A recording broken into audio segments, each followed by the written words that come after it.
All right, good evening, folks. It's 5:30. We're going to start this meeting. If you all please join me for the Pledge of Allegiance. Allegiance to the flag of the United States of America and to the republic for which it stands, one nation, under God, indivisible, with liberty and justice for all. All right, roll call, please. Alderman Hoffman. Here. Alderman Barella. Here. Alderman Rucker. Here. Alderman Ross. Here. Alderman Morose. Here. Alderman Osteen. Here. Mayor Harmonson. Here. Sorry. All right, we do have a full house today.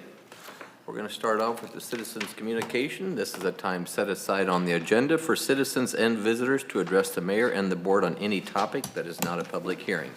For those here in person, speakers will be restricted to 3 minutes unless otherwise permitted. Minutes may not be donated or transferred from one speaker to another. Any questions or comments for the mayor and the board may be directed to the city clerk at tberreth@osagebeach.org no later than 10 a.m. on the board meeting day, the first and third Thursday of each month. Submitted questions and comments may not be read during the citizens' communication section of the agenda. The Board of Aldermen will not take any action on any item not listed on the agenda, nor will it respond to questions, although staff may be directed to respond at a later time. The mayor and the board welcome and value the input and feedback from the public. Is there anyone here in person who would like to address the board? If you would, please come on up and sign in. I already signed in. All right, come on up, sir. You have 3 minutes. Yep. I have some things I'd like to pass out to All right. look at. There's a microphone right there for the home audience, if you don't mind. Oh, it's been a while since I had one. Okay. What I am is representing a homeowner, that's Dr. Chris Talbry, and his location has water running down into it. The city came out and did some repairs because I complained quite a bit about it. But some of the repairs they done was a little substandard. They put rocks taller than the road that was supposed to drain into where the rocks are. And consequently, it goes off. In fact, I was at a place today and said I was going to be at the meeting today. She said, I hope you talk about the problem on Bluff Road. And I'm going, yeah, that's what I'm talking about. Anyway, we've had extensive damage to the house because of it. We have actually dug all the way along the road and put 2 drains along the road. We have run drains across the yard, and we have had to put foam under the house to raise it back up because it's falling because of all the water. And when the city fixed it, they had a backhoe staying there for over a week. They did not dig down the ditch. They just put the rocks in the ditch and built the ditch higher than the road in places. So consequently, the water kind of bounces off of those, and I realize they're not solid rocks, so it doesn't, none of it get in, but still, it has a lot of water that bounces off, and we actually have pictures of that if we need it. And it consequently runs down the road and runs onto his property yet. But we do have 2 drains running all the way along the property and to the adjacent property, which he owns also, and then it shoots off into the lake. But anyway, it's a problem that we'd like to see resolved, 1. 2, he's asking if there's any way he can get back some of the $20,000 that he spent. So that's the items that I have. Are you the one to contact, sir? Is your information? Yes. Okay, all right. I'm here, I take care of his property here. Okay. He is a doctor in Los Angeles. Very good. Your All right. name again? Harold Smog. All right. Well, Harold, we will make sure to get back with you promptly. All right. Mr. Mayor, if I- The thing I have kind of describes the thing that I passed out, kind of describes the whole situation going on the best I could think of it, okay? Okay. If I could, Mr. Mayor? Absolutely. Sir, it is the house that I came out and looked at with you one time, correct? Correct. Just so I'm, later on we discuss it. Thank you. Yeah, okay. Thank you. All right, very good. Thank you, Harold. All right, is there anyone else who would like to speak to the board? If you would, please come on up and sign in if you have not. I have, good evening, I'm Jim Berger, I'm the president of the Lona Point Owner Association, and I came here this evening to listen to Mr. Bowman's discussion on the roadway acceptance criteria. I think it's the last item on the agenda, and ask for guidance on sort of the most practical, least expensive set of improvements that we can make to Alona Point and Grand Court, such that the board would consider accepting those roadways into the city inventory. We have attended several meetings with the Special Road District and gained their support towards, assistance in making improvements, but we continue to struggle with what set of improvements would align with, what practical and least expensive set of improvements would align with the city's acceptance criteria, so. Okay. And do we have your information, sir? We do. Okay, I signed in, and Drew has it as well, so, very good. thank you. Hey, thank you very much. All right, anyone else who would like to speak? All right, thank you both very much. Like I said, a member from staff will be getting back with you shortly, if any comments or questions they may have for you, so thanks for coming out tonight. All right, next we're going to move on to the approval of the consent agenda. As the board had a chance to review the minutes from the board meeting, March 6, 2025, and the bills list from March 20th, 2025. Do we have any comments, corrections, or additions to those? If not, do I have a motion to approve the consent agenda? So moved. Alderman Morose, do I have a second? Second. Alderman Barella. All those in favor? Aye. All right, approval of consent agenda. Has passed. All right, first we have a financial update from our city administrator, Devin Lake, please. Good evening, Mayor and Board. I have good news again this month. We are up 3.6% over last year. For sales tax, we are just $9 shy of 1.4 million for this year through March, and we are 3.7% above budget. So if anybody has any questions or concerns on that, yes. So how much does 3.7% above budget mean? $50,498 above what was budgeted so far. Thank you. You're welcome. That's just general. Sales tax, yes. General fund sales tax. Yeah, so we're up 3.7 in general, but we're also up 3.7 in transportation and 3.7 Correct. in C, which those are only half, those tax levels are half. Correct. Okay. That's correct. Devin, what was your first number? What was your first percentage? 3.6% Okay. above last year. Anyone else? All right. Thank you very much, Devin. All right, we're going to move on to unfinished business.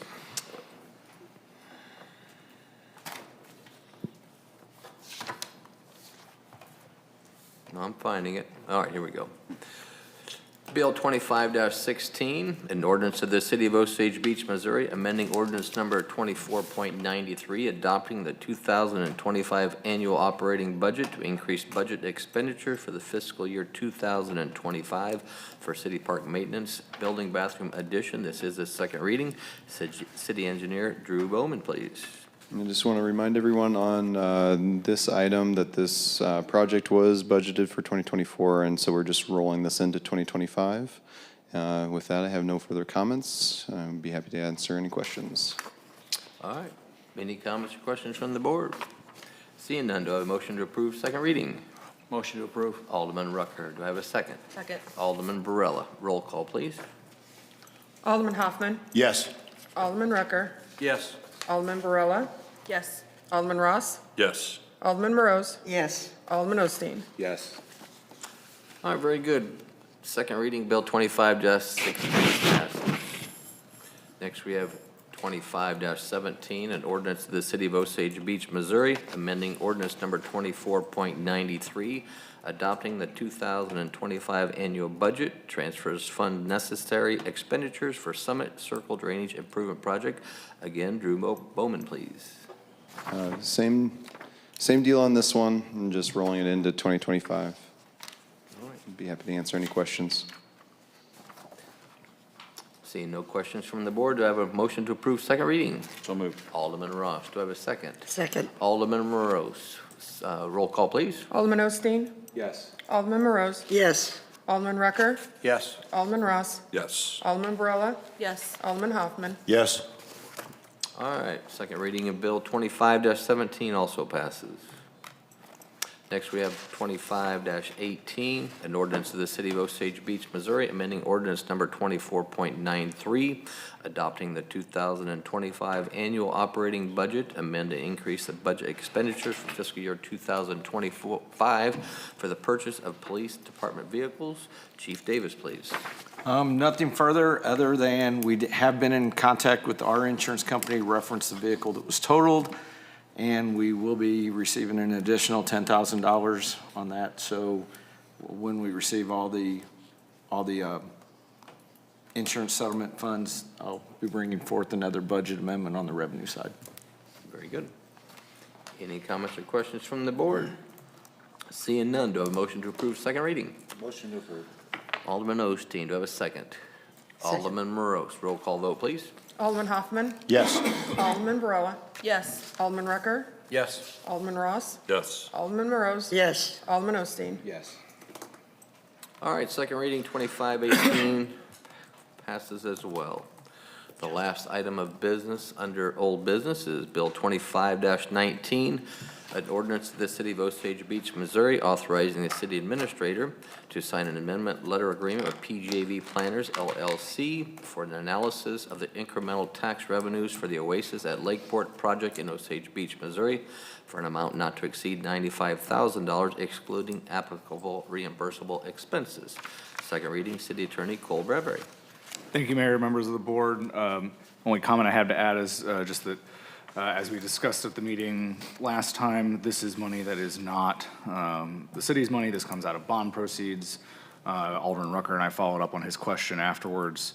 And this is not, to be clear, this is not funding agreement money. This is money that will never, that has not and never will touch our account. This will come out of the bond proceeds, which we'll be discussing next month. With that, I'm happy to answer any questions.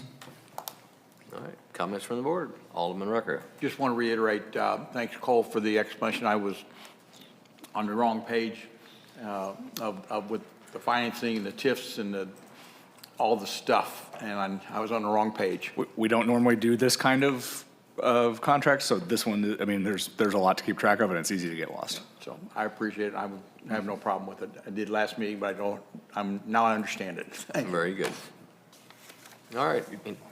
Yes, Alderman Osteen. Cole, can you clarify what items would fall under applicable reimbursable expenses? Off the top of my head, I would have to go back and look at it. Lindsay was on the phone with Lindsay today. But this is a not to exceed. Their agreement covers, I think, a little bit of travel, that kind of thing, but it's a maximum fee contract. And so I would assume that'd be, off the top of my head, I'd be guessing it'd be kind of standard printing, mail, that kind of thing. But no matter what, we're not in for any, it's nothing substantial. And again, it's the developer's money paying for it. Thank you, just wanted clarification. Yep. Anyone else? All right, seeing none, do I have a motion to approve second reading? Alderman Rucker, do I have a second? Second. Alderman Hoffman. Roll call vote, please. That'd be Alderman Ross. Oh, what did I say? Alderman Rucker. Oh, Alderman Ross is the first, second Alderman, what's your name down there? Alderman Hoffman. Hoffman? All right, thank you very much. Roll call, please. How about Alderman Osteen? Yes. Alderman Morose? Yes. Alderman Hoffman? Yes. Alderman Barella? Yes. Alderman Rucker? Yes. Alderman Ross? Yes. All right, second reading, 25-19 passes. Sorry for the confusion. All right, on to new business. First item is Bill 25-20, an ordinance of the City of Osage Beach, Missouri, amending Chapter 245, Section 245.060, park advertising of the city code for various purposes as set forth. This is the first reading. Parks and Rec Director Eric Gregory, please. Yeah, thank you, Mayor, members of the board. This will be one of several ordinance updates for parks and basically specifically addressing our advertising, which is very outdated, to be honest with you. I don't think the ordinance has been updated in almost 10 years. Basically, the updates will allow more flexibility in what we do as far as our advertising. Under the current ordinance, it does require technically that the board be notified of each advertising content or artwork. So basically, if somebody buys a advertisement for an outfield sign at our baseball fields, the board is supposed to review, which we really don't think is necessary. It also specifically states that we are to use metal signs for outfield, scoreboard, or any other advertising that's done in our parks, and basically a 4-foot by 8-foot metal sign for our outfield and baseball with a local vendor is about $325. We want to transition to the mesh signs that you see over here. That'll cost you about $50. And very good lifespan. I think you can get about 5 or 6 years out of them if they're stored properly. And that's pretty much what the industry is transitioning to now. How much did you say? I couldn't hear you. The mesh signs, 4-foot by 8-foot is $50. Yeah. And as I said, this will allow us to expand our advertising opportunities in other areas of the park, such as the dog park. We have plans to offer advertising for the dog park, which is extremely popular. So Cole has reviewed and made updates, and I do recommend approval and be happy to answer any questions. All right, comments or questions from the board?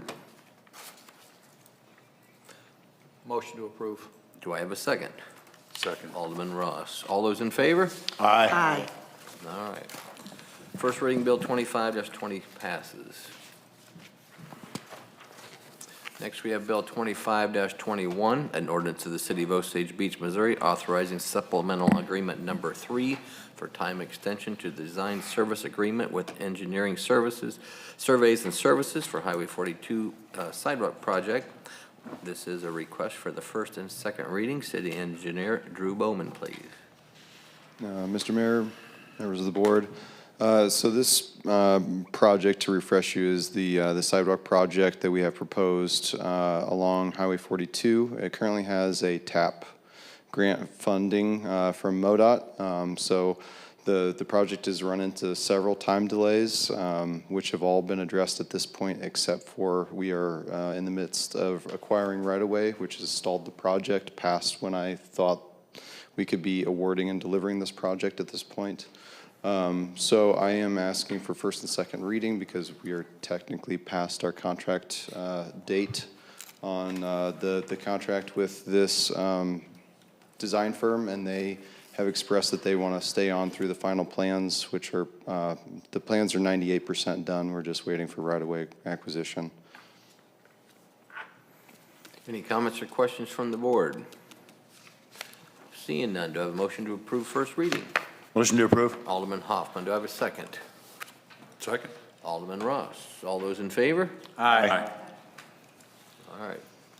Seeing none opposed, we're going to do the second reading, the same bill, 25-21, an ordinance of the City of Osage Beach, Missouri, authorizing supplemental agreement number 3 for time extension to the design service agreement with engineering surveys and services for the Highway 42 sidewalk project. Second reading. Any comments, questions, concerns, or do I have a motion to approve second reading? Motion approved. Alderman Ross. Do I have a second? Second. Alderman Morose. Roll call vote, please. Alderman Barilla. Yes. Alderman Hoffman. Yes. Alderman Rucker. Yes. Alderman Morose. Yes. Alderman Ross. Yes. Alderman Osteen. Yes.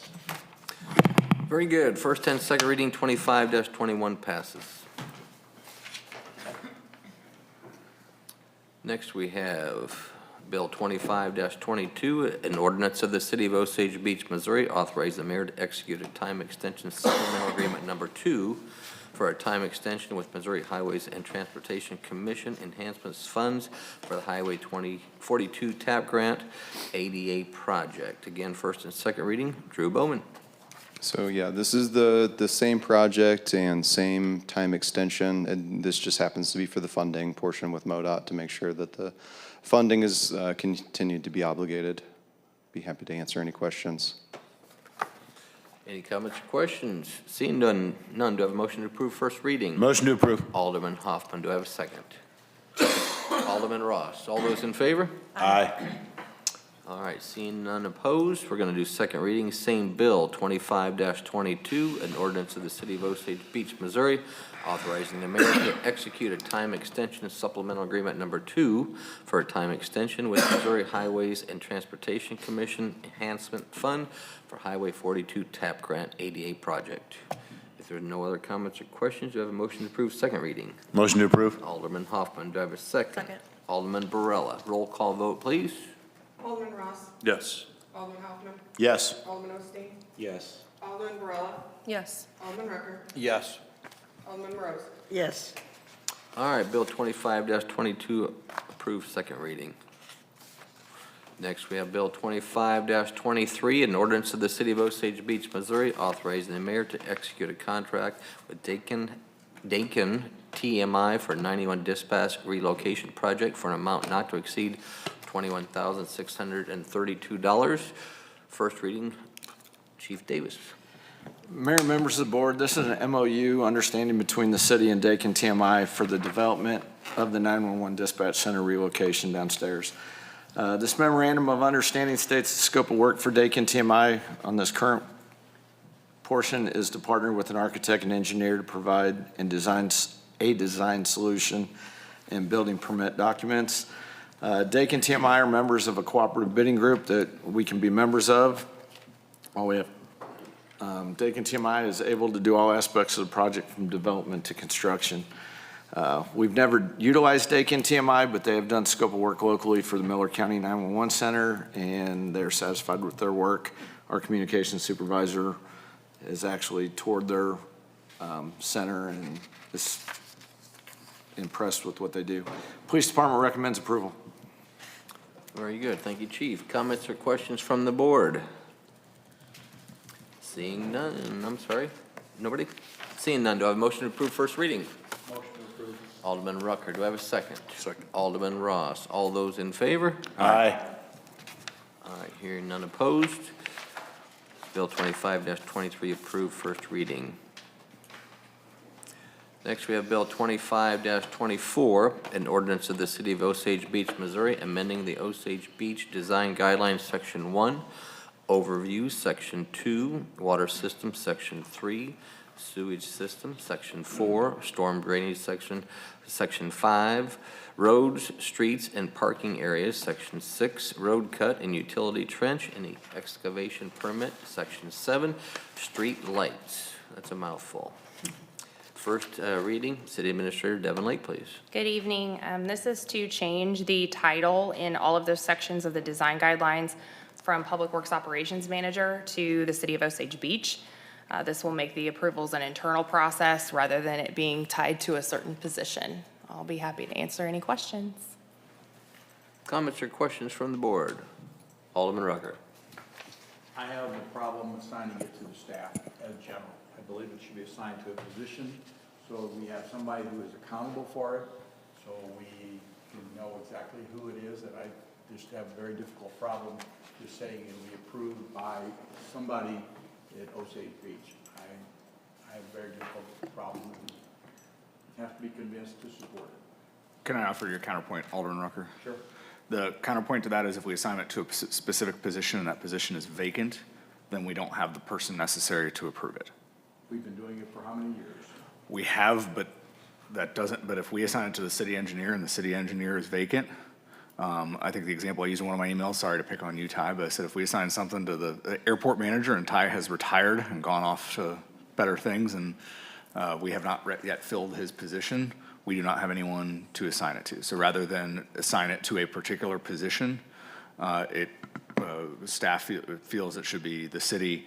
Another way to do it, which is what we did in the ordinance you just approved for parks, is the city administrator or his or her designee, which because we will always have a city administrator or an acting city administrator, we have to, don't really have a choice.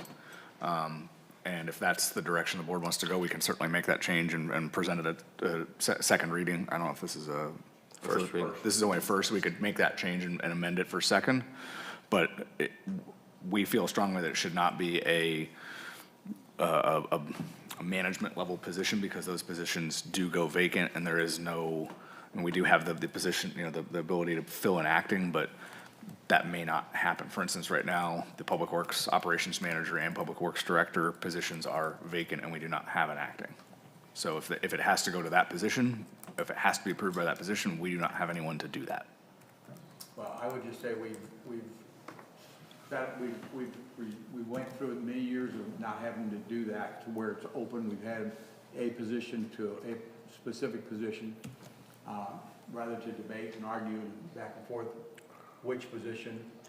I cannot support it the way it is. I can support it being assigned to the responsibility of the city administrator, because there is a provision in the ordinance that there will always be somebody assigned to that responsibility, and then that person's responsibility would be to designate it to whomever. But I want a person, a position that is the fall person, is the go-to person, not just broad.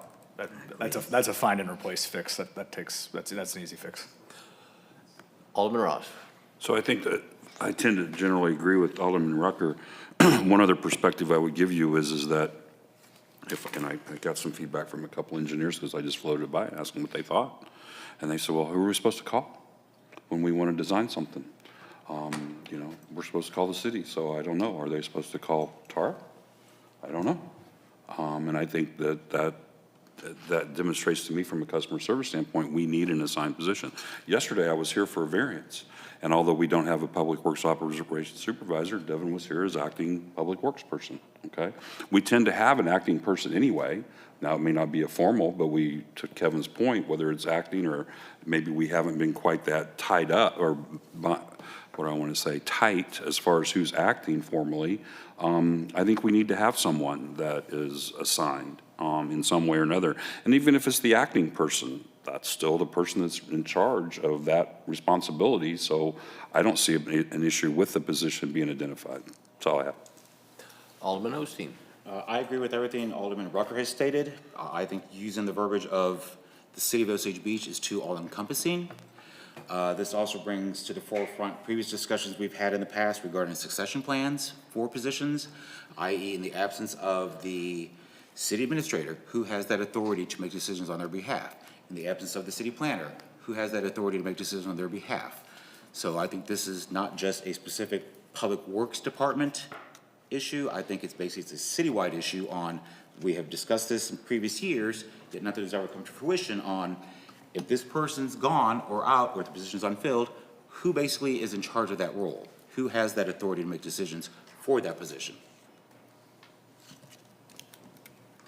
Anyone else? Alderman Rucker. Also, just to follow up, it's my understanding that as we are right now, it's the city administrator who is ultimately the person. So the way our ordinance is written right now is that's the person that is the person who's responsible to make sure that there's somebody filling that role, or that person, or the city administrator is. So again, I support making this city administrator, and if that person can delegate it. Alderman Hoffman. Just based on my quick math here, is this easier to let it die here, table it? What is this? I'm asking for you guys to put. Is it easier to table it or to start over, or what do you think? Tabling it is as easy as anything. I mean, or passing first read, making an amendment on second. It's tomato, really. It's what's your pleasure. Okay, I'd feel more comfortable tabling it personally, but. Are you making a motion? I would like to make a motion to table this. I will second that. I have a first and a second. All those in favor? Aye. Any opposed? All right. Item Bill 5-24 has been tabled.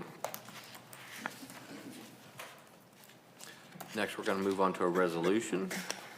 2025-09, a resolution of the City of Osage Beach, Missouri, stating facts and reasons for the necessity to amend the fiscal year 2025 budget by adding Public Works Director, City Administrator Devin Lake. Good evening. Let me get to my page if I could. This is to add the title of Public Works Director, the resolution portion stating why we are doing that. So we will be removing the title of Public Works Operations Manager and inserting the title of Public Works Director instead. So this is just the resolution stating the reasons for that. So I know there has been, I wanted to get the board, I put this in as an appointed position. So if you would like that changed, I'll be happy to change that on the second reading of the actual budget amendment. Does anybody have any questions for that? Comments or questions? Alderman Rucker. I would ask the board why they wanted appointed. I would rather not be appointed. I know we've had some discussion on this, and unfortunately, to be very honest, I have a solution, but it's on my to-do list in my desk, and it's on the bottom side of my ordinances that I want to change, but I don't see the reason to have it appointed. So I would just assume approval without it being appointed. Alderman Hoffman.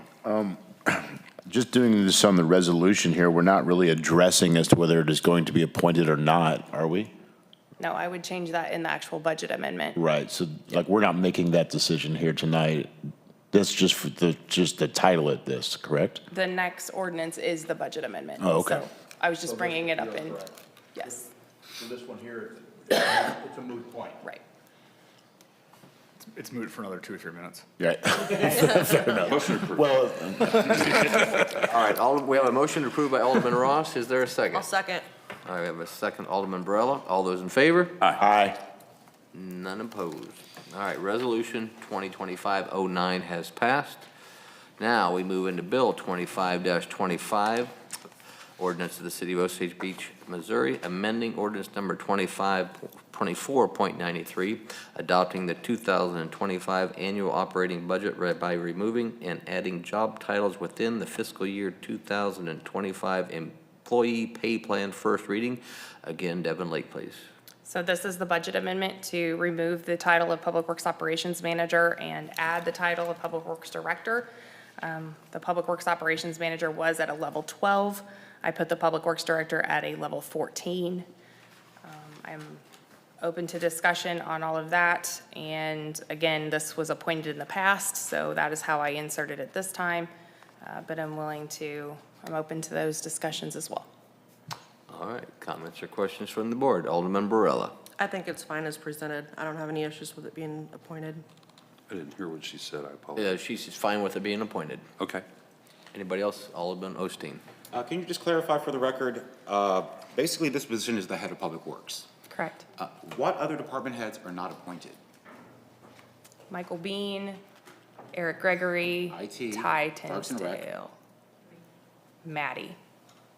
There's 4, I believe. I'm just curious because it would seem to me that it should be an all or none type situation. If you're the head of a department, it should be an appointed position. So I've always been a little confused on why some are appointed and some are not. Go ahead, sir. History thing, I don't Oh, know. I'm sorry. Alderman Rucker. A little history. Eons and eons ago, when the city didn't have any staff to speak of, or had very little staff, the ones that were appointed were the only ones that were really hired, and they were the key ones. And that's kind of how it started, from what I know. I've done a lot of research on it, and there's a number of thoughts all across the state about which ones are appointed. There are certain positions by state statute that do require appointment. And I believe, off the top of my head, because I haven't done my heavy research, but you've got the city administrator and you've got the city clerk that have to be appointed. Treasurer. The city planner's position has to be appointed. And other than that, I don't think the other ones have to be appointed, And even though they are appointed, it depends by what the ordinance says is how that falls into play. Basically, in my opinion, the difference is the appointed people have to be approved have to be presented to the board and approved presented by the mayor, and approved by the board, except the city clerk has to be presented by the board itself and approved by the board. the non-appointed positions are hired by the city administrator directly, and they're not hired, you know, by or with a part of the board. So that's, oh, I'm sorry. I turned it off earlier because I was coughing, excuse me. But basically, that's the difference. If I will just tell you that if whichever way the board, if the board goes the way they're, whichever way the board goes, I am drafting an ordinance and have been, that I think all positions, whether they are appointed or not, need to follow different procedures. I am not satisfied with the procedure we are following to hire appointed positions. I don't feel, I'm not satisfied with the procedure we're using. So I will be bringing, and that's my biggest problem. If it's not appointed, I'm okay with that procedure. I'm not okay with the way the appointed positions are being hired. So that's the short of it. That's my problem. Alderman Ross. So just a couple comments. One, I'm comfortable with it being appointed. When we had a public works director before, that official title, it was appointed. And I think that by it being appointed, this type of influence that it has on the city, this position, that if it is appointed, then it, for lack of a better term, it entices us all to work together. And I think that we all work together and we make better decisions, to be quite honest. And so, in the simplest of terms. But I have another comment around this besides that.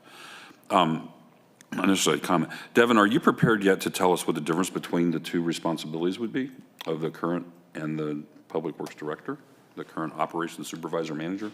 Well, I actually got the job description done today. I'd be happy to share that with the board if they would like. I can send you the other one as well, for the Public Works Operations Manager. That would be So you would be- great, because I kind of made a commitment to myself that I wasn't going to approve new positions without job descriptions in the future. So if we can have that before second reading, then I'm comfortable. That's all I have. Thank you. Okay, Alderman Hoffman. I'd just like to tack on, I am in favor of this being appointed, but if we want to change it later to make it a non-appointed position, can we? Okay. Always. Yeah, Always. Other than the ones required by state statute, yes, it's just an ordinance. Okay. I'm just, right now, the sewer is the #1 priority, and I think us all working together and having a little bit of input is probably the right direction to go. Thank you. Alderman Barella.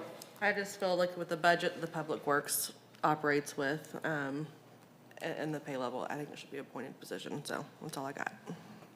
Anyone else? Seeing none, do I have a motion to approve first reading?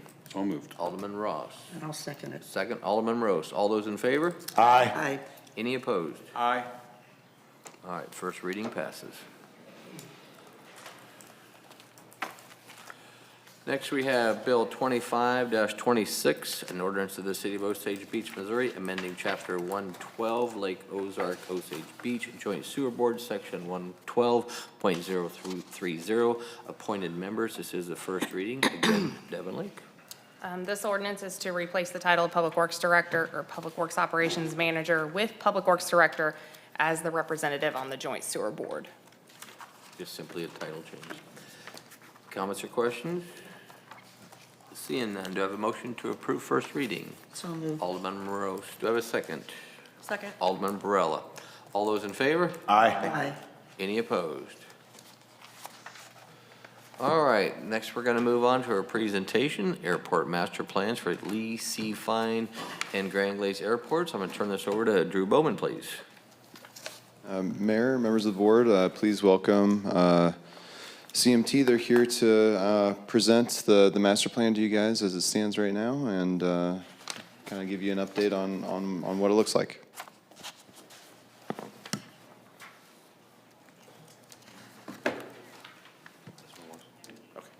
All right, good evening, Mr. Mayor, members of the board. Appreciate the time.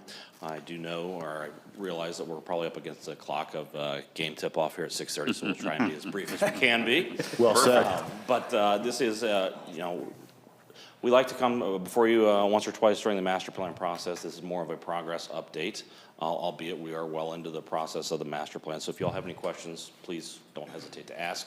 You can interrupt, you can throw something at me, I won't be offended. So we do like questions and interactiveness. So My name is Nick Brown. I'm with Crawford, Murphy, and Tilley. I'm one of our aviation planning practice leads. I've got one of our senior planners here, Kim Schneider. Kim and I have been working on the master plan, mostly Kim, so I will give a lot of the credit to Kim for this one. But we do want to go through several items with you, albeit for both airports, both Lacey Fine and Grand Glaze. So just a quick update on where we are in the process of the master plan. A summary of the forecast projections, so how much demand are we going to see over the planning period. Summary of the recommendations, so what do we need to do to improve the airports to accommodate that demand over the next 20 years. And then look at the implementation plan, so how do we go about implementing those improvements, when might they happen based on what we know now, and so on. And then talk about the next steps to basically wrap up the master plans and move forward. So, as you see here, I mean, we are following a standard planning process of an inventory. What do we have today at each airport? What are the facilities? What do they look like? What are their capabilities? What kind of conditions are they in? Well, then we look at a forecast. We develop a forecast of aviation demand. So how much activity do we see based on what we know now and the conditions, both macro and microeconomically, in and around the airports? With all that, what do we see happening over the next 20 years? Our planning horizon is 20 years from basically when we finish or when we start the master plan moving forward. Through that, we'll look at, take those projections, develop what we need in terms of improvements or other facilities at the airports to serve that projected demand, and then how best do we meet those needs through the alternatives process and look at different ways to meet those. And then ultimately, the implementation plan. So we've gone through quite a bit of the master planning process. We've looked at the various different alternatives. We've coordinated with Drew and Ty quite a bit. We've come up with a set of recommendations, so if you all have questions or want to know more about those, please let us. We're happy to answer those at any time. And then we're looking at, what might these improvements cost over time. So that's the process we're in now. We're developing some cost estimates. We've got some very rough order of magnitude in our pocket now, but we're refining those a little bit, and then we'll kind of project out, based on that, when we think things are going to happen and what those expenditures might be, and what kind of funding options will ultimately be available. What levers can the city pull, whether it's federal, state funding, vis-a-vis funding from MoDOT or the FAA, or are there some other grant opportunities out there, or is it a third-party type development? We'll look at all that, and that's part of the finalizing of the master plan. So diving right in, summary of the forecast projections for Grand Glaze. We'll start with Grand Glaze Airport because, and then we'll go over to talking about Lacey Fine as well. So looking at Grand Glaze, over the next 20 years, we're projecting approximately a 10% increase in operations. Today, you've got just over 3,000 annual operations. An operation is a takeoff or a landing of an aircraft. Growing that almost to just under 3,400 annual operations. Based aircraft, so these are aircraft that are recognized by the FAA to be home based at Grand Glaze Airport. Currently, there are 10. We see that growing about 44%, which is a very healthy clip in terms of a percentage growth, to 18. Now, understand you have a lot of aircraft that come from other places and keep your airports very busy, just based off of the local economy and the lake and everything else that comes with that. You have a lot of activity that come from other places. The big key here on this slide really is that last bullet point, is the upgauging of the runway design code. And when we talk about that, that refers to the type and size of aircraft that are operating at the airport with regular use. And the FAA and MoDOT, they define regular use as 500 or more operations per year by a type of aircraft or a group of similar types of aircraft. And what we're seeing here, and this is also the case over at Lacey Fine, which we'll talk about later, while you don't have a ton of operations annually at each airport, the operations you have are very good operations in terms of the types of aircraft that are operating at your airports. And when I say that is, you've got higher end for the size airports that you have. You've got much higher end of aircraft types operating at your airport. But we're seeing your runway design code, which is what sets the geometric standards by which we plan and design an airport. Think runway width, think the separation between the runway centerline and a taxiway centerline. So it allows for safe clearances of aircraft. so their wings aren't clipping objects or running into each other. It sets that geometry of the airfield. We're seeing that, we're projecting that to grow over the next 20 years, not immediately, but sometime over the next 20 years, growing from what we call an A1 to an A2. And the A in that code represents basically the approach speeds of aircraft as they're coming in. So faster aircraft, it's designated from a letter from A to E. An A is a small single engine piston type aircraft. A letter E is the SR-71 or the Concorde. So just kind of give you a little sense of the scale there. The Roman numeral 1 through 6, the Roman numeral 1 is, again, small single engine piston. A group 6 aircraft is an Airbus A380, so giving you that sense of scale. Can I jump in with a question right there? Yes, sir. All right. I didn't see who answered. Over Yes. here. All right, so our runway there cannot grow, correct? Cannot get any longer. You're pretty constrained at Grand Glades, yes. So how can our runway code improve without us changing anything? While at some point there is a correlation in runway growth and runway code to runway length, at the smaller scale, you notice you're still saying an A. The runway length it correlates more to the approach speed of the aircraft. Therefore, the faster the aircraft, the more length you need. You're still staying an A.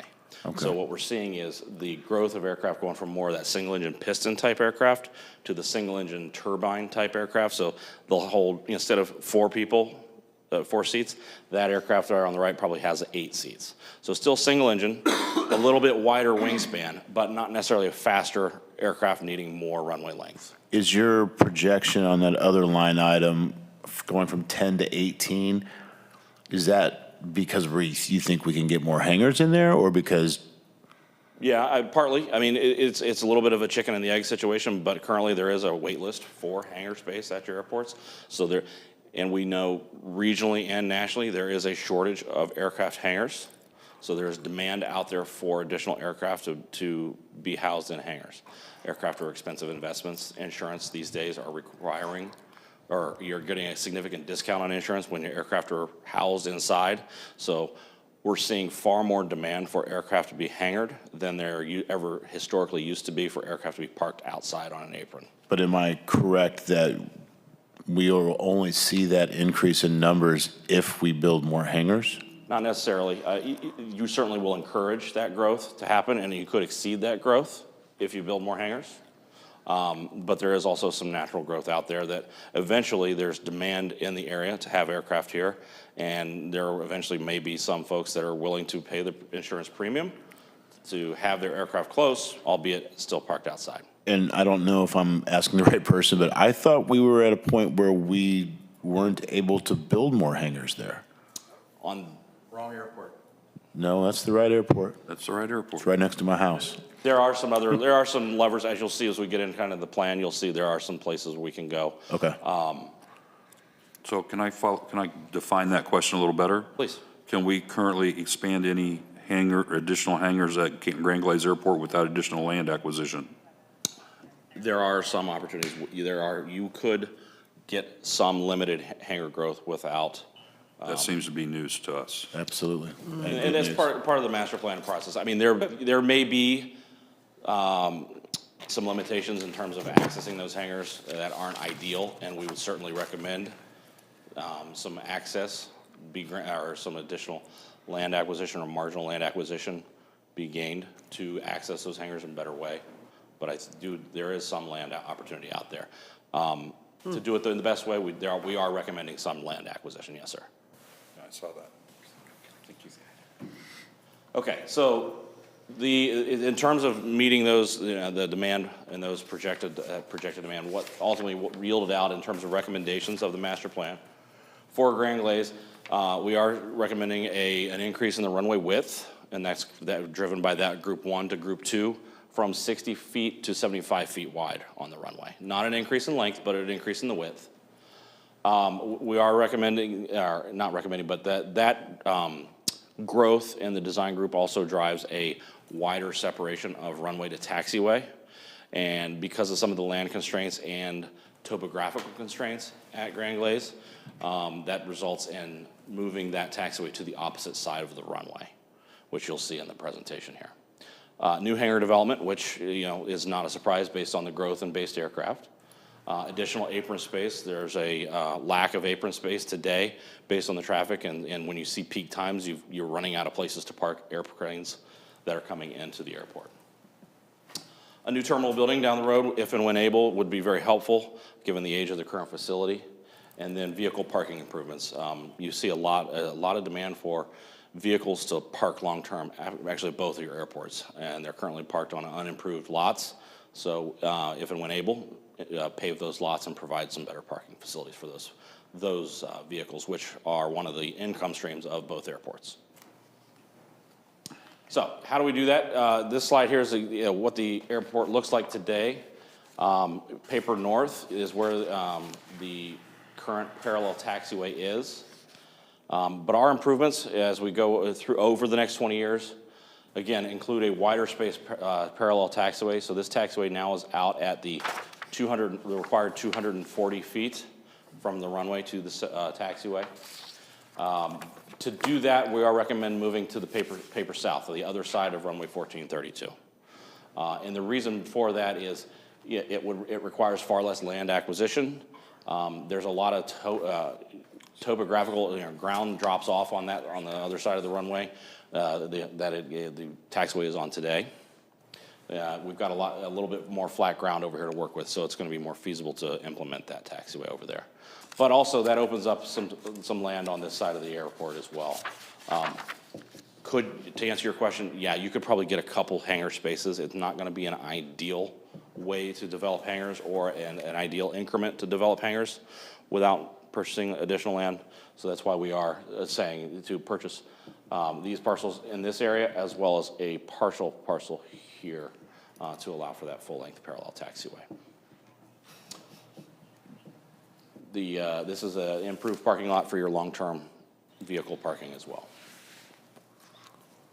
But what this does is really shifts the operation of the airport to the other side of the runway with new hangars and new terminal building and additional apron to serve those itinerant aircraft. So how might we phase this out? So when we talk about phasing, we're talking about what we call planning activity levels. And what we're doing there is we're separating time from demand.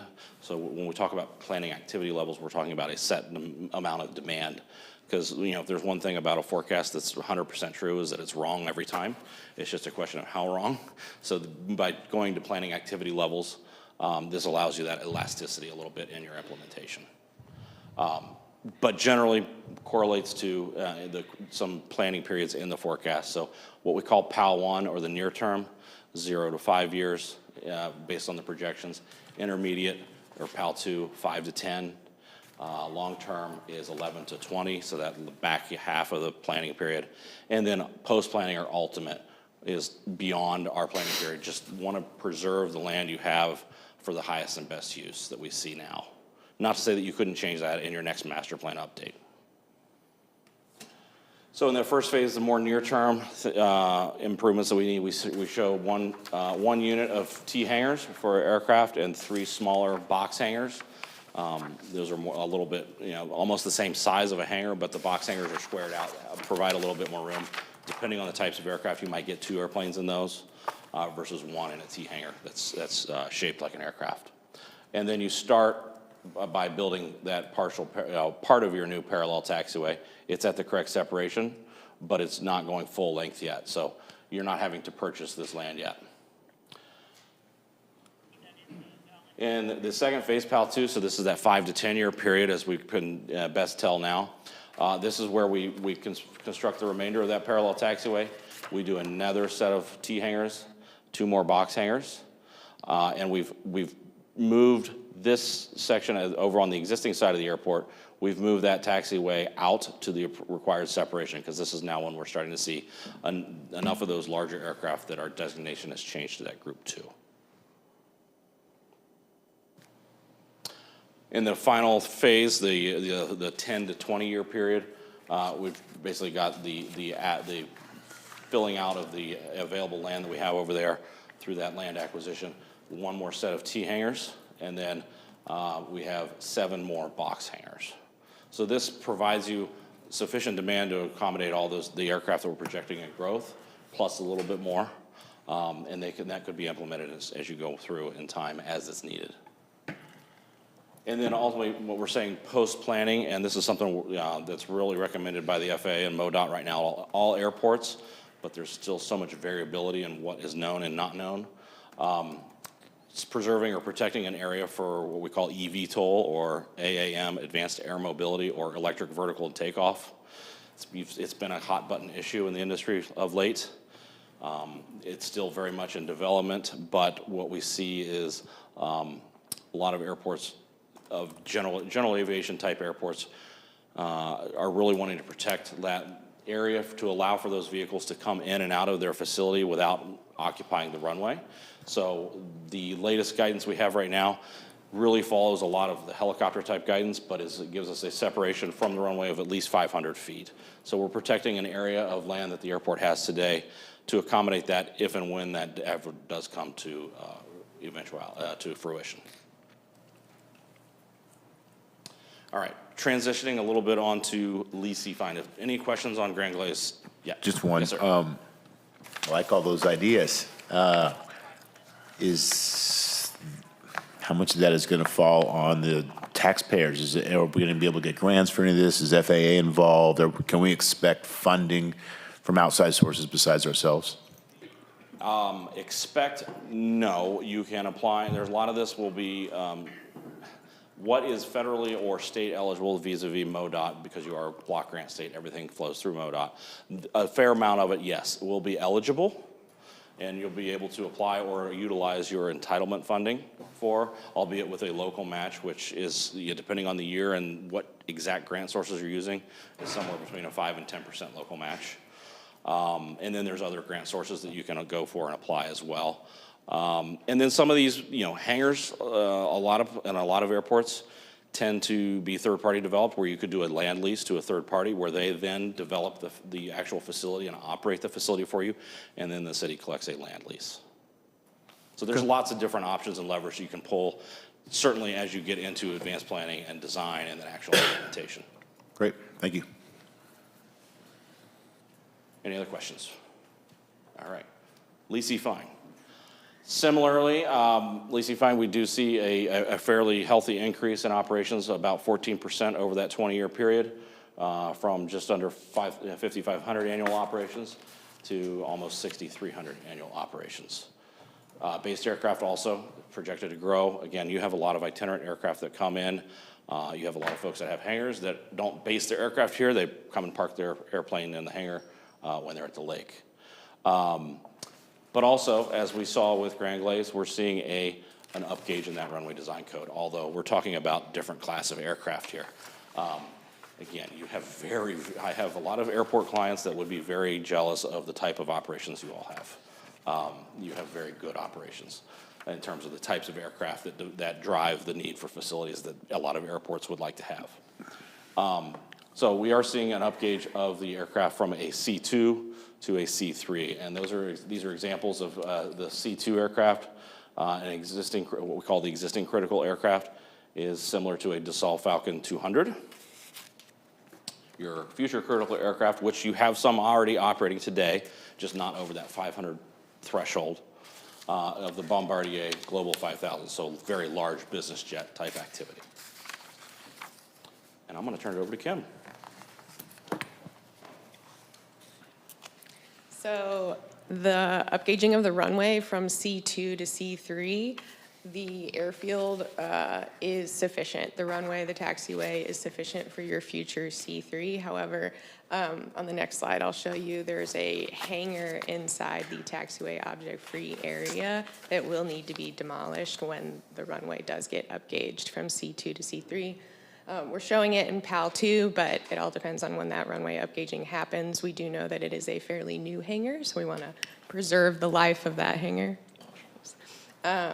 But similar to Grand Glaze, your apron during your peak periods is very full. So we are recommending additional apron space for itinerant aircraft. We're recommending additional hangars to accommodate those future base aircraft in addition to that hangar wait list that you have. We are proposing additional taxiway connector and some apron pavement so aircraft can access those new hangars. And then again, we're recommending some vehicle parking improvements, some paved lots essentially. So looking at existing conditions, we're not showing the whole airfield here. We're just showing the north half of the airfield where most of the existing development exists today. The hangar that I'm referencing is this hangar right here. It will need to be demolished when the runway gets upgauged to C3. So yeah. You have a comment? Yeah, I will say, when that time comes, there are some levers that we could pull that the city could utilize to avoid having to truly impact that hangar. I know it is a newer facility. We could go through with some restrictions on operations. When we say going to Group 3, that's just for fully unrestricted operations along that taxiway. We could, there's notifications to air missions that allow for limiting of aircraft to then not, if above a certain wingspan, that could allow you to keep that hangar in place for a longer period of time. So again, don't want to panic that there's a hangar that has to move. There are some levers. Eventually, as you get closer to the end of the lifespan of that hangar and it does age, maybe avoid putting money into rehabbing it or maintaining it instead of moving it. No, you're good. So for future facilities, we are recommending additional apron space down here.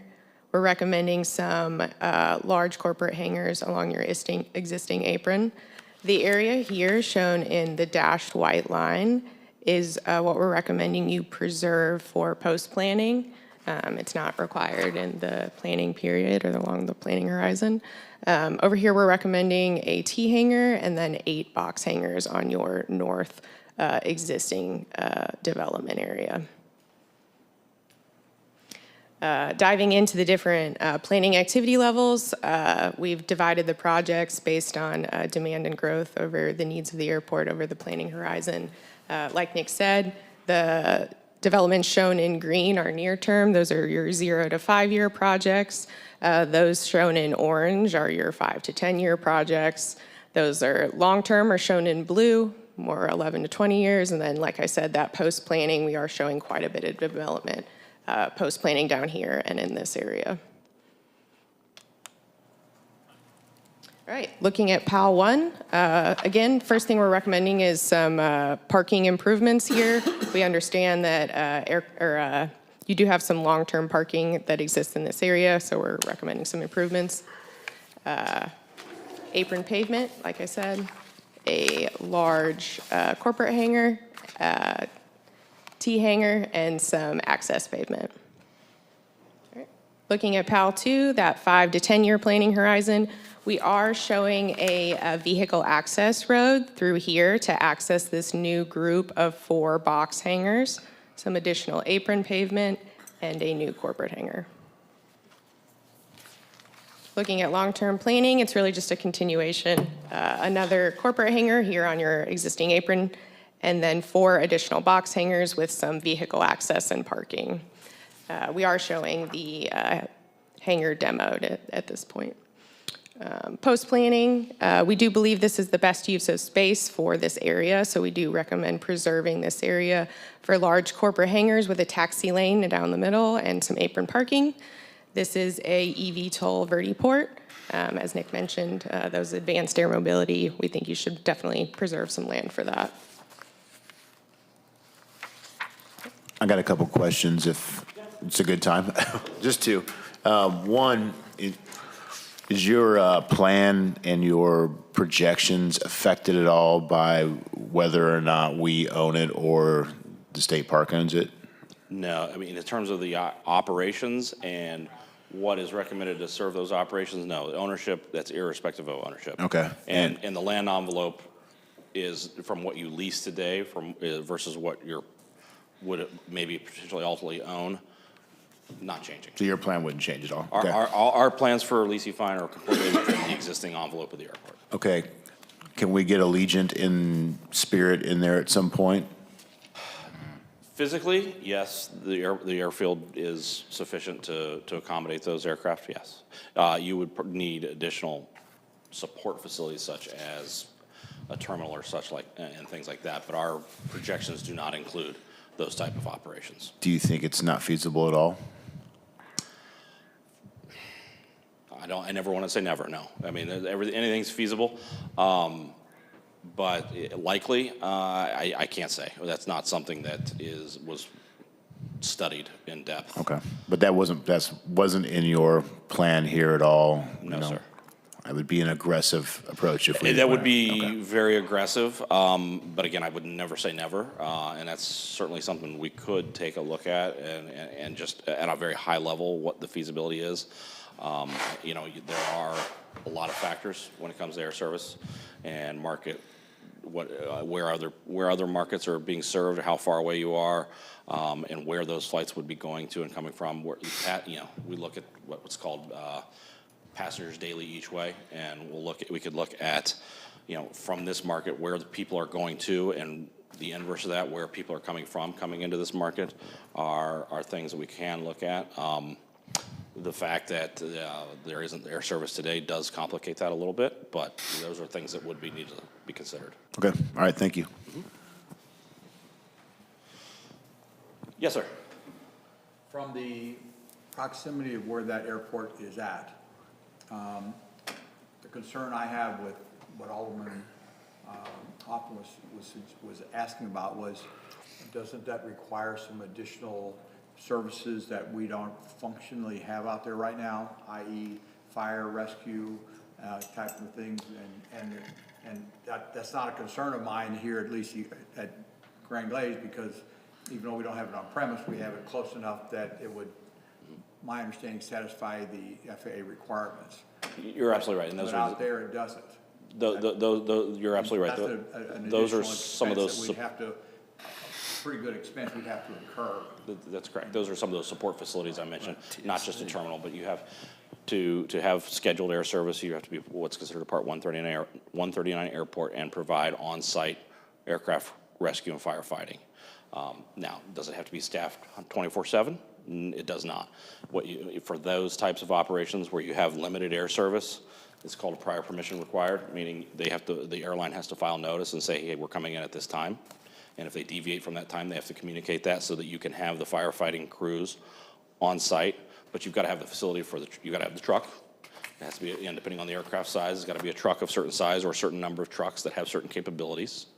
And then you have to have a facility for that equipment and everything else. And, you know, that's just some of the equipment. You've got to have air stairs to get passengers on and off larger aircraft, all kinds of things. Based on that, I just should preface, I'm a 45-year fire vet, so I understand the lingo of that. I was a fire chief when we provided a service out there as the Osage Beach Fire District, which is separate from the city. But another concern I have is, have you addressed any needs at all? Again, not so much this airport here, but there is some concern. But Lacey, Fine, as far as any needs for those services that we can put out there and training for our staff, you know, some halons, some different extinguishers that are there, some kind of devices. Is there? And again, 20 years I've been out of business, so not quite 15. So you know, is there anything out there that we can be looking at to provide our staff with some simplified pieces of equipment in the event of Sure. some kind of emergency out there?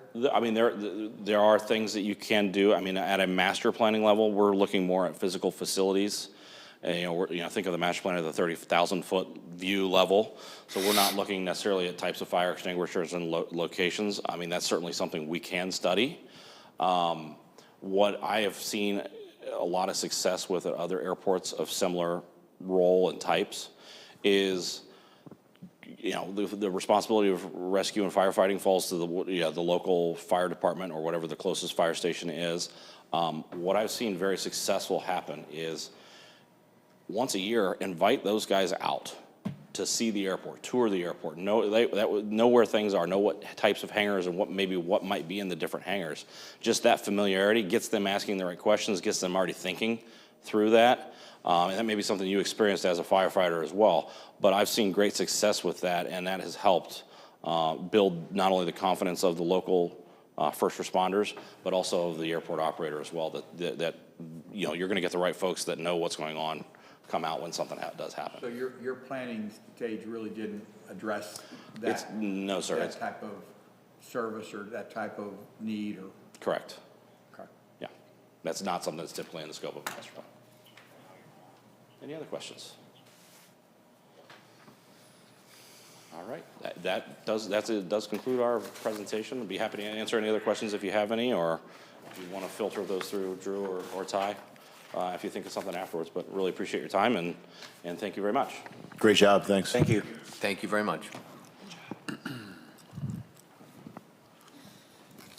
All right, the last item of business, we do have a discussion item. It's road petitions, directions from the Board of Aldermen concerning what amount of upgrade from existing conditions to the city's design guidelines are needed for an existing road to be accepted into city inventory. Again, City Engineer Drew Bowman. So this discussion, I'm just trying to get direction from the board and make sure I understand how the board wants me to operate and consider roads and what sorts of improvements to existing roads to bring them potentially into city inventory. That process was somewhat communicated to me by former staff before they exited, but it was never been super clear. And so I just want to make sure that I understand the process, understand what roads you guys would like to consider, or if they need to be a case-by-case basis, I can present what's existing, my recommendation, and you can tell me if you're comfortable with that recommendation or if you, and accepting it into city inventory, or if you feel comfortable with something else besides my recommendation. Alderman Rucker. I would just say, it's my understanding, it's my opinion, it's my understanding of the board's direction, opinion, and please, I'm sure about step in if it's different. These guidelines that you have here, these are the guidelines that the city has by ordinance. If someone comes in and meets these guidelines, staff can go through the necessary process to bring the street into the city inventory. And at some point, Carrie, there's an ordinance that the board would have to pass. Does that go before P and Z? No, accepting streets does not, it's vacations that do. Okay, so if somebody meets these requirements and everything, you know, you just tell them fine, I mean, that's what we have. If they don't meet these requirements, then you as staff cannot accept them into the inventory. We as the board can deviate from that and have the directions that's been my understanding is we are willing to deviate from it. Now, how much we're willing to deviate from it is extremely difficult to give that information to you because there's a lot of grades there. And I mean, I can give you streets that, where I live, for example, a street coming down is now part of the city inventory and is not, it doesn't meet the requirements of the width, but it's financially difficult, extremely expensive to make it. And it was allowed to come into the city at the approval of the board. And there've been other roads that don't meet it. So I think it's difficult to give you a black and white, and I know that's kind of challenging, but I don't see a difficult thing for black and white. Alderman Ross. Well, I would just add a few things. I think that one, the road has to have an ability to either turn around or loop out, so for snowplow. I mean, if it's not, if we can't turn a snow, part of road maintenance in my mind down here especially is snow plowing, okay? So if it's a dead-end street, for example, then sorry, it's just not gonna happen, all right? I think the second thing that I'm most concerned about is drainage. And while I don't know that it should require storm sewer with curb and gutter, we're seeing, and I think that there's more and more of it gonna come, these ideas of where we've let drainage be loose, for lack of a better term, and that has caused us significant liabilities. We had a gentleman up here earlier, I'm not sure if he's still here, but talking about Girard Lane. And so somehow we're gonna have to mitigate our risk on on the drainage. I think in general, if we mitigate risk, and we can turn a snowplow around, then I think the last thing is that we would see no significant maintenance. Now, that doesn't mean crack filling and seal coating. That would mean replacement for at least 20 years, okay, that it would be constructed that way. And those would be my first, I don't know how many I just listed off, but probably 3 requirements. And as far as minimum, the guidelines that we have, I always considered those things for new roads that were being built. The existing roads are going to have some exceptions. I would love to see folks that are on gravel roads and especially be brought into the city, so that, because it drives me crazy that people in Osage Beach drive and live on gravel roads. But that's easier said than done. So those are just some of my thoughts. But I think to Kevin's point, before we get too far in the process, it may be, hey, bring the situation to the board, discuss the pros and cons, what we do meet, what we don't meet, you know, how good is the drainage and so forth. And then before we get too deep, and I realize there's going to be some work done before you can even get deep enough to discuss it with us, but bring us in where in the process where it's, makes sense versus where, okay, everybody's all lined up. Are you guys ready to accept it? Because sometimes that can be, cumbersome process. Alderman Osteen. Yeah, I think in previous discussions with the board, prior to you coming on board, I think we were very clear in dictating that this was more or less a case-by-case basis. It is, obviously a lot of the roads that we want to bring into inventory that are private streets, et cetera, are not going to meet the current guidelines. But it was always a case-by-case, what are the issues and can we overcome them or overlook them? So I know you're looking for direction, but once again, every road has got a different set of positives, negatives, so it's really case by case.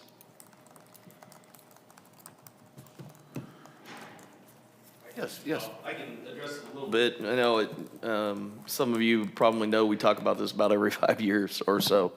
But I know when I first got here, and it tells you how far I go back, we actually had a transportation committee, okay? And the way that we handled it at that time was if somebody came in and requested that their road be brought in, the city engineer at the time, it was John Ballard, the public works superintendent, and the head of the road crew would go out, do an evaluation of the road, and basically, what they were looking for was is it generally up to par or in the condition of the majority of our roadways. The problem that we've talked about having roadways have to meet our design guidelines to come in is that only about 3% of our roads now actually meet our design guidelines. So, that's a standard that if you don't want to accept any more roads, then make that the standard, because nobody's going to do that. It's not affordable for the general public.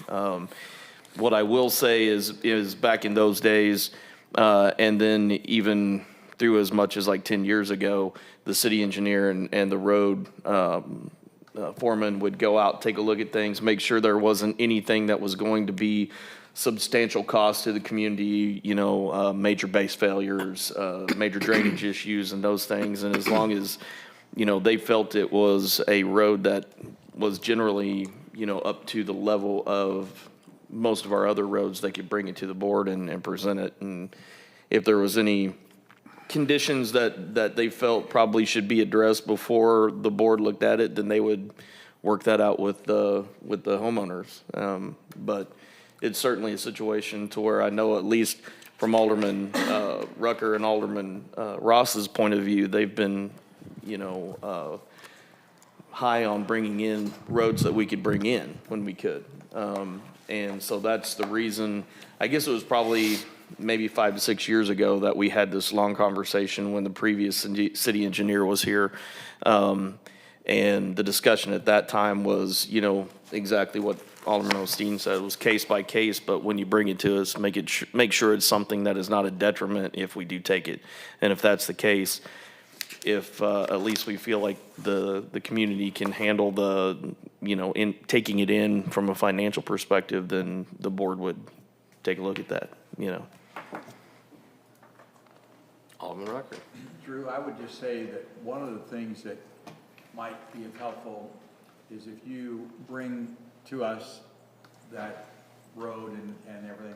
A couple of the key questions I know that I'm going to be asking right away is, number one, do you have enough of the people on that road that want to turn it over to the city? Because if you end up with, a couple of people on there that don't, especially if they're going to be some challenging road, more of the road we need, then they're going to fight us. I'm not willing to want to fight that. I mean, so. I'm sorry. My cough is, I keep turning off. So as my I cold. understand it right now, I basically won't bring a road into consideration without the full petition basically being ready to go, which I believe takes 90 to 95% of, 95% of. It was traditionally 90, although best practice would obviously be 100. Correct. 95. Is it 95? Yeah, it is 95%. 95. Yeah. Yes. It's 95% of the landowners adjacent to the roadway. But yes, ideally it would be 100%. But if I don't have that required 95%, then I wouldn't be bringing forward a road to consider. I'm just curious here, Cole, I didn't mean to. If we were going to bring one in, even if it was over 95%, and there was someone who didn't want it, could they not argue that it's not meeting your standards? You shouldn't even be allowed to do this. I feel like to make an exception, we should have to have 100%. That's not it. The bigger issue is if there's somebody who is pitching a fit and saying no and objecting, the question is 95% interest enough for us to actually acquire an interest in the road, or is that one person hold out a problem for us? And again, that's going to be that's going to be somewhat of a case by case as well. Is that somebody is an out of towner that we just can't find, or do we have? But I think if you have somebody who is on that road and pitching a fit, then my department will probably have serious concerns about accepting that. Well, that's what I was going to say, is that 95% seems great if it meets all the criteria, but if we're making an exception, I don't think I would want to support anything that wasn't 100%. I would say that, in the time that I've been here and in most other places, you don't get to 95%. You either have 100 or you have something Right. less than 95%. Yeah. So it's nothing that, I can tell you, it's not anything that we've ever had to consider. I don't think we've ever been in a situation where the one person held out, so. We had a situation where we didn't have 95%. We had all but one. And, no. And it just so happened that person lived at the end. So guess what? The road stopped before they got to that person's house. Sometimes there's a solution. Hard to turn around that way. No, they were able to put a T in there, I think. Oh, okay. But Alderman Osteen. Drew, there is a list from previous years of roads that the city was interested in bringing in inventory, and I believe that we've even gone so far as to rank them or categorize them on our interests based on condition of the road. This may go back about 4 years We did now, that with Special 3 Road years District. ago. It wasn't us directly. No, we as a board did it It's ourselves. been within the I last remember 2.5 that. years, because I was here. You're right, I remember that. It was something we did a few years ago, and it was brought up again for discussion probably a year or two ago, but it's pretty much been dormant, but I'm just giving you something for reference that there is documentation out there on roads that we had designated for consideration. Yep. And I believe, once again, that we had actually kind of ranked them in priority. Alderman Ross. Well, a couple things. One, when I first got on the board in probably 2018, the Public Works Director at that time, the city engineer, Nick, and I went out and assessed them, and then we went out and assessed them again with Mike Welty. Justin, I think you were there. I'm trying to remember. Were you there, Bob? Somebody else was there, it seems like. We did that. Did try to prioritize those. We did that for the Special Road District, didn't we? Right, well. Not yeah. for us necessarily. Well, yes and no. I mean, I guess it was for both of us, but yes, we were trying to give them some ideas. But one of the things that I do think, and Drew, we talked about this earlier, and that is we need to decide or define whether or not we're interested in taking on one-way streets, which I think is the only way some of these roads will ever come in. I know the gentleman here is from Alona Point, and I don't see how Alona Point would ever come in unless there'll never be enough roadway, I don't think, of what I know about it, Alona Point, that you can have a two-way street there. And so one of the things I think we need to define, you and I talked about, Drew, is what is the minimum acceptable width for a one-way street? If we don't have that in our design guidelines or in our ordinances, we probably need to define that. Would be a suggestion. It's one way, but it loops. Alona Point does, doesn't it? Sure, it's Yeah, okay. okay. I don't think it'll be two-way. I mean. Oh, no, yeah, okay, gotcha. That's what I'm trying to say. And we have no accommodations in our guidelines or ordinances, from what I can tell, according to Drew, to accept something like that or any kind of design around what a one-way street would be. Carrie, am I missing anything? Well, oops, sorry. There's nothing specific in there, but I can tell you Gamble Circle that I live on that is a city street is a one-way street, or at least you can't pass two vehicles on it. Right. I mean, it's not one way where, like when I pull out, I have to go one way to get out. People go both ways on it, but you can't pass two together. And we have numerous streets that are. I have no concerns with a one-way street. My concern is that is there a definition of what a minimum width for a one-way street should be?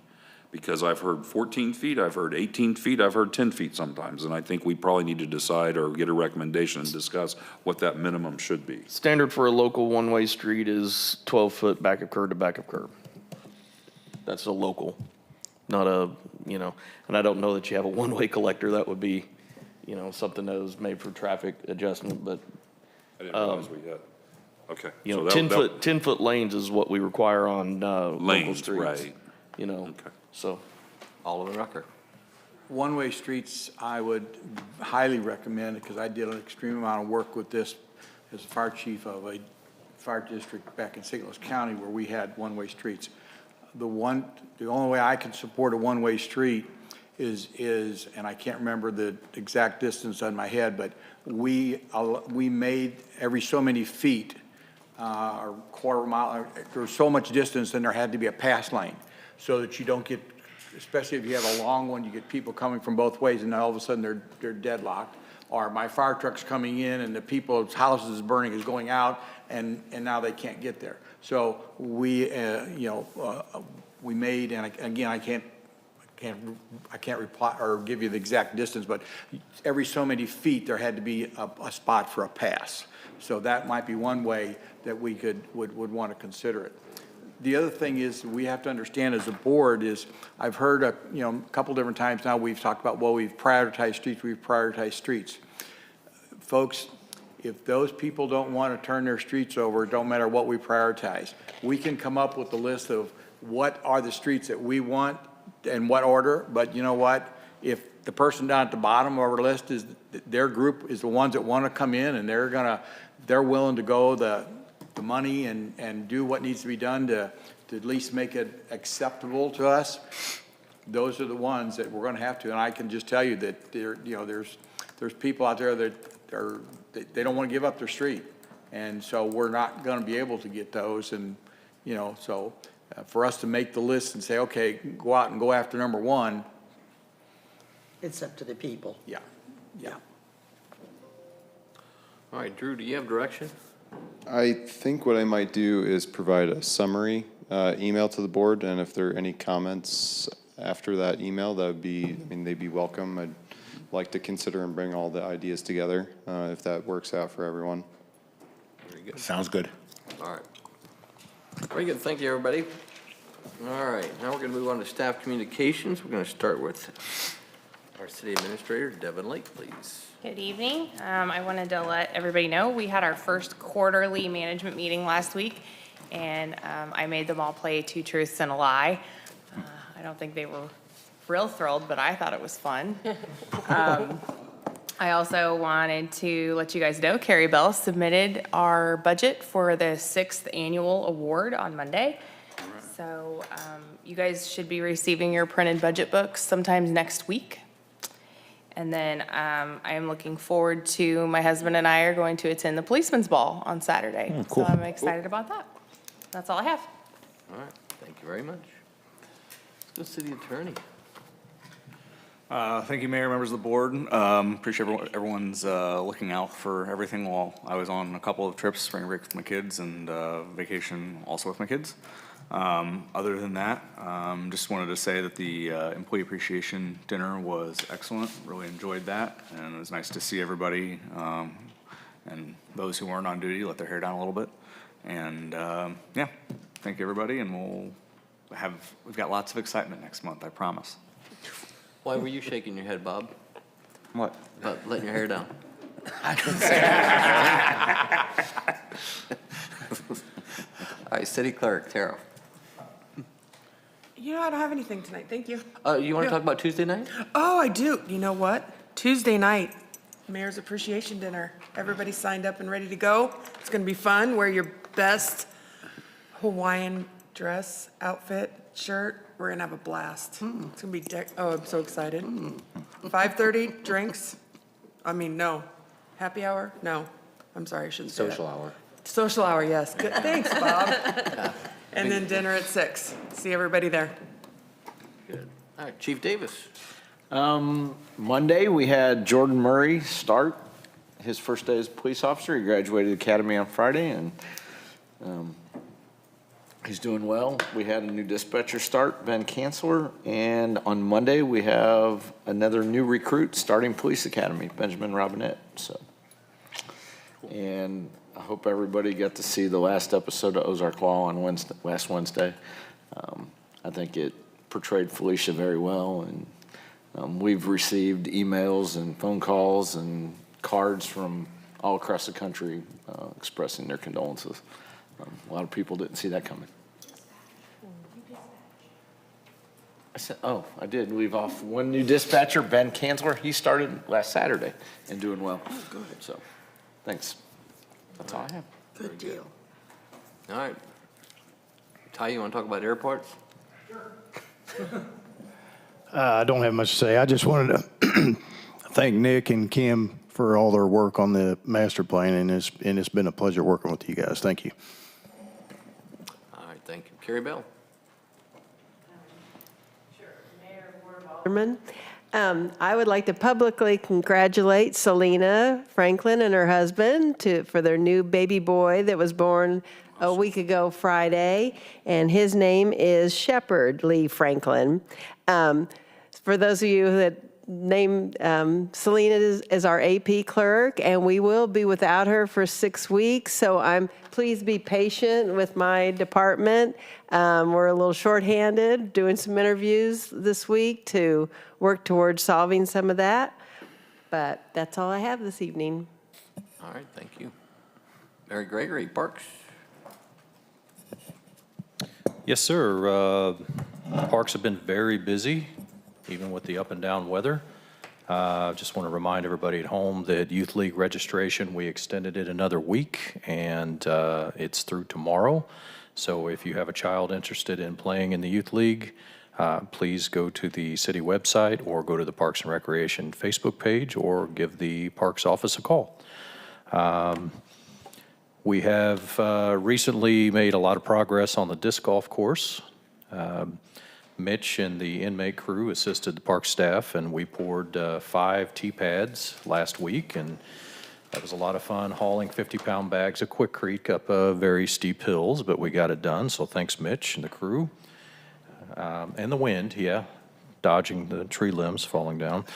So we're hoping to get that open. We got to get some signage together, clear a little bit more of the corridors, and we may have it open in mid-April if all goes well. So obviously continuing improvements to the dog park, which has been extremely busy.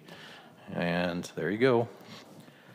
We made an offer for a rec specialist position, and she has accepted. Caitlin Schultz will start with us as our new rec specialist on March 31st. So we're very excited about that, me in particular, to have some help. And we do still have a park tech position open. So if somebody's looking for a park tech position, maintenance worker in our parks, please apply on the city website. And that is all I have. All right, thank you very much. Drew, you have anything else? Beginning of April, the engineering department will be fully staffed. So we will have a construction inspector, a utility locator, and our GIS specialist. The utility locator and the construction inspector will be starting the beginning of April. A whole bunch of construction projects all decided to start this week. As you can see out front in the traffic circle, the Veterans Memorial is well underway. I think that's all I got for this evening. Thank you. Maddie, you have anything for HR? I've just been prodding everyone to talk about all their new hires while I've been sitting here. We've just been doing a whole bunch of hiring. Again, Abby's been keeping real on top of it and getting everybody scheduled for interviews so we can get people in here as quick as possible. But that's all I have. Thank you. Carrie? Mayor, I'm good tonight, thanks. Thank you. All right, Richard, you want to start it off tonight? Oh, I'm sorry. I'm so sorry. Yep. This is for the board. I'm trying to power through this website as fast as possible, so if you want any updates to your bio or photo, get them to me ASAP. Not naming names, but if you've never written a biography, you need to get it to me 2 years ago. And he's So- been asked to do it a couple times. Yes, so if Whoever he you, is. I would encourage you. I was waiting to see if I got reelected. So I encourage you, if you've had any like community boards or anything you want to add, get that stuff to me, just email me. Thank you. All right, thank you, Jamie. Oops. All right, Alderman Ross. So first I'll ask Alderman Hoffman, is that continuously evolving? Because if you get elected, are you going to wait till you get to see if you get reelected? How's that work? I'm going to blame it on previous staff, must have lost it. Yeah, that's a cop-out. First of all, welcome Officer Murray. Wasn't able to get up for the oath, but number one, please, I think it goes without saying, but be safe out there. For our transportation department, seeing the Veterans Memorial started in Drew, that great cooperation, appreciate seeing that. It's a long time coming. Glad to see him out doing crack filler. I know that that's nothing special and it's a yawn for most folks, but it's extremely important to how long our pavement lasts. So great work out there. For those that did the airport, thank you, great report. I hope we can make all those things happen, and we expect you guys to find the funding for all of those things, okay? And with that, go Mizzou, that's all I have. All right, Alderman Rose. Excuse me. First of all, you all have probably read or heard what a shout out to Jeff Tegehoff that has, excuse me, based on the fires that were over at the west side, he's offered several families to move into his apartments for 3 months, which is just unbelievable. And plus, I also read, talking about people wonderful in our community, they were in a restaurant and a couple of firemen had walked in and there was not a seat to be had, and they got up and gave them seats to the firemen. I mean, that's just heartwarming to me. The other thing, LO Parade, the Lake Ozark Parade, it was just phenomenal. Well over an hour, many entries. Anyway, the weather was perfect, and of course, Bagnell Dam Strip was just loaded, but it was good for the whole area. Veterans Memorial, wonderful progress they're making out here in front. I'm curious if they're going to do a flower garden around the memorial or decorative gravel or what they're going to do. So I don't know if anybody's here that knows that. I'm just curious. I can show you the plans if you'd like. I'm sorry? He can show you the plans. Yeah, I can show you the plans okay. if you'd like, yeah. He knows exactly what's going Oh, okay. And other than that, last Friday, I was aware because a relative of mine, distant relative, delivered 5 sewer pumps. He works for a company in Joplin. I want to say JSI. And he returned the sewer pumps because they were irreparable. Are you aware of that, Devin? I just didn't know what that history was, but I put a call in, is it Chris? But I did not hear back from him. I just wondered what the status was of that. So the pumps were repaired. We're going to use the pieces that we can to help repair pumps that we already have. But I have not talked to him about what our future plans are. I'm assuming we'll have to replace them since they can't be repaired. Okay, all right, thank you. And that's it, thank you. Thank you. Alderman Osteen. I'm going to shock the board and remain silent this evening. It'll make things a lot easier for Mr. Hoffman. All right. Alderman Hoffman. It's a big game going on. Jamie, I dropped the ball, my bad. Excellent presentation on the airport. Go Mizzou. Alderman Barella. I just have a thank you for Devin, and just want to let her know that I appreciate her communication with us, letting us know through the week while we're not here, stuff that's going on, the lift stations and all that kind of stuff. So I appreciate your emails. Alderman Rucker. A couple things. The information that was brought forth to us tonight in reference to the Gerard Lane, can we expect something back at the next meeting, the following meeting? I mean, I just want to make sure that since it's been publicly brought up, that publicly there be something brought back a month from now or sometime. We're already familiar with it. We'll get you. I am, well, but my concern is now that it's been put into the public and over broadcasted, I'd like to get a response back to the public. Sure. In one of these future meetings, not too far off. We can put that together. Okay. Secondly, I appreciate the research into the ordinances and getting the ordinances brought up to date. This has been an issue that I've had for quite some time. And with that being said, Tara, I would ask you to look at your ordinance with the most recent information that we have and bring forth suggestions on what we can do to change our business license ordinances so that we can get businesses up to par and not being run extended length of time without license. I'm sure there's a lot of other cities you can talk with, or I'll let you come up with what and where, but a business not having a business license is unacceptable for me. So with that, I would hope you would look at it and research it and come back with what we can do to improve that ordinance. That's all I have. Thank you.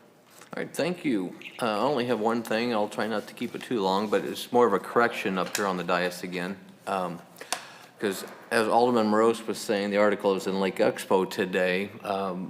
Friday was pretty devastating for our area with the fires, and I wanted to thank the first responders, the EMTs, all those volunteers that went out there. I think it was a lot more dangerous than a lot of people might realize. And I was talking to my wife, and I said, you know, this is really tragic. And then it was, I believe it was Saturday morning, I received a phone call from Jeff Tegetoff, and he said, I would like to help. And he said, you know, we got Sycamore Creek Apartments down there, and if you hear of anybody who's lost their home, spread the word. Let me know. Let's see what we can do for them. And he didn't go to the paper. He called me, and people called him. And I was at a meeting Monday morning, and I spread the word at the meeting, same thing that he had told me, and he said that he wanted to help. Well, later that day, I received a Facebook message that somebody was needing a place to stay. I called Jeff, and Jeff said, well, I think I already talked to him, but happened to be the same name. And it turns out it was a different person. So I kind of ran in for interference between the two, and he texted me back. He said it was a different person. They just happened to have the same first name, but I just told them they could stay at Sycamore Creek for 3 months for free. This lady's husband also was some sort of contractor, and he helped him get tools, and that was kind of that. And then I said, you know what? I called Lake Expo. I called Nathan Bechtold, and I said, hey, I'm doing this on my own. I know that Jeff does not want to give himself kudos, but as the mayor of Osage Beach and as a citizen, I want to. And he said, well, actually, somebody else had told me about this. So I was in the process of writing a story. So I'd be happy to include any thoughts you had. And so I came to the office and sent something off. And the reason I wanted to do that, and I hesitate whether to say this stuff up here every week, but I'd actually told my wife, I said, it's frustrating because up on the dais we talk, in the papers we talk, I go on Cameras Radio a lot, we talk, we're as transparent as we can be, and I even told her, I said, surely we're not gonna have any negativity about something so generous, are we? And shortly, I mean, I shared it on that article, I shared it on my Facebook page, my mayor page, and I shared it to several groups. Well, shortly thereafter, here we go. I mean, literally thousands of people, how wonderful this was. He didn't need to do this. What a great thing. I mean, this is a guy, he also donated over $1 million worth of project from the timeshares that came down. Like, things that he does. But nope, it comes out. Generosity for the sake of headlines and positive PR isn't the same as generosity from the heart. If this was genuine, he wouldn't have felt the need to alert Lake Expo to his good deed and make sure that they got money and a good shot at the entrance. And there you share it right on cue I see you, Mike. And then somebody, I completely agree, lowest of the lows, feeding off the misfortune of others. And so I kind of monitored over the next couple of days, and hundreds and hundreds of people positive. But we all know what that one group is, that you got about 27 people that negative, negative, negative. So for the record, Jeff did not call Lake Expo, it was me. I shared his good-heartedness. I shared what I thought was something that the public needed to know that he did. Feel free to look at some of the negative comments out there, but spend your time looking at the positive comments. So many people have thanked him for what he has done. Absolutely. And it wasn't just Jeff. I mean, it's the other first responders, the people that stood up for the firemen. And right before I came here tonight, I just want to read this too, because I got a nice text from James Gohagan, one of our county commissioners, and he thanked me. And he just, I really appreciate you spreading the word, and the kind gesture from Jeff T. And I do appreciate what you've done, and Camden County appreciates it.